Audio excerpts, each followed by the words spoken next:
ప్రతిరోజు ఈ 5 విషయాలు అనుకోండి. నేను బెస్ట్ అని, నేను బ్యూటిఫుల్ అని, నేను ఏదైనా చేయగలనని, నేను విజేతనని, నాతో దేవుడు ఎల్లప్పుడూ ఉంటాడని.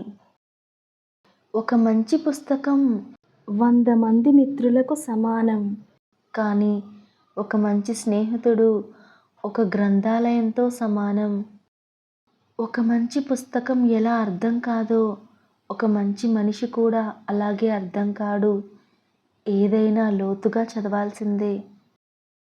పుస్తకం అనేది నోరు తెరవని ఓ గొప్ప ఉపన్యాసకుడు, మౌనం వహించిన మహాకవి, ఒంటరితనాన్ని పోగొట్టే గొప్ప స్నేహితుడు. నేను చేయగలను అనే నమ్మకం నీకుంటే ఎలా చేయాలి అనే మార్గం అదే కనిపిస్తుంది. వద్దు అనుకుంటే నిమిషం కూడా ఆలోచించకు. కావాలనుకుంటే క్షణం కూడా వృధా చేయకు. సగం జీవితం వాళ్ళు వీళ్ళు ఏమనుకుంటారో అనే ఆలోచనతోనే సరిపోతుంది. ఊహలు వాస్తవాలకు దూరంగా తీసుకువెళ్తాయి. కానీ ఎంత దూరం వెళ్ళినా రావాల్సింది వాస్తవానికే. మార్పు మనం అనుకున్నంత తేలికైతే కాదు, అలా అని అసాధ్యం కూడా కాదు.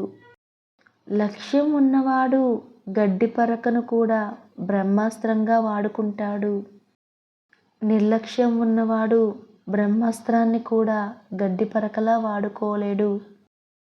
మంచి రోజులు రావాలంటే చెడు రోజులతో పోరాడి తీరాలి.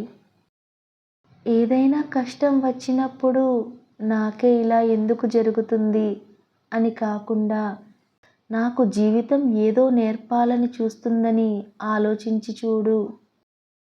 మీరు ఉన్నతంగా ఎదగడానికి ప్రపంచం కావాలి. మీరు ఎదిగిన తర్వాత ప్రపంచానికి మీరు కావాలి.